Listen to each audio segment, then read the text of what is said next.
అతిథి దేవో భవ అన్న సూక్తి ప్రకారం అతిథులను దైవంతో సమానంగా చూడాలి.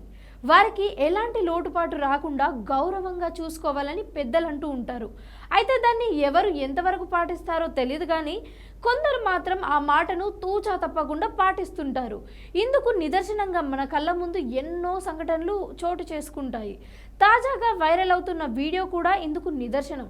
ఓ యువకుడికి భోజనం వడ్డించే తీరు చూసి అందరూ అవాక్కవుతున్నారు.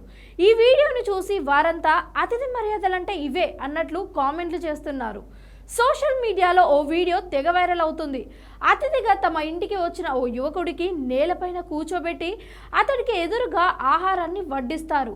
ఆహారం అంటే అన్నం, పప్పు, సాంబార్, పెరుగు వంటివి కాదు. ఏకంగా అన్ని రకాల ఆహార పదార్థాలతో పాటు అతడి ముందు వరుసగా పేర్చారు. స్వీట్లు మొదలుకొని కూల్ డ్రింక్స్ వరకు, అలాగే టిఫిన్స్, వివిధ రకాల మాంసాహారాల పదార్థాలు కూడా అన్నింటిని ప్లేట్లో వడ్డించారు. వాటన్నింటినీ వృత్తాకారంలో అందంగా అలంకరించి మరీ వడ్డించారు. తన ముందునున్న అనేక రకాల ఆహార పదార్థాలలో ఏది ముందు తినాలో అర్థం కాక, సెలెక్ట్ చేసుకోవాలో అర్థం కాక ఆ వ్యక్తి బిత్తరపోయి చూస్తున్నారు. మరోవైపు ఇంట్లో నుంచి యువతలు, మహిళలు వచ్చి మరిన్ని ఆహార పదార్థాలు వడ్డిస్తారు. ప్లేటుకు మధ్యలో పూలను కూడా అలంకరించారు. ఇలా అనేక రకాల ఆహార పదార్థాలను ఒకేసారి వడ్డించి అందరినీ ఆశ్చర్యానికి గురి చేశారు. కాగా ఈ వీడియో ప్రస్తుతం సోషల్ మీడియాలో తెగ వైరల్ అవుతుంది. దీనిపైన మీ కామెంట్స్ ఏంటో తెలియజేయండి.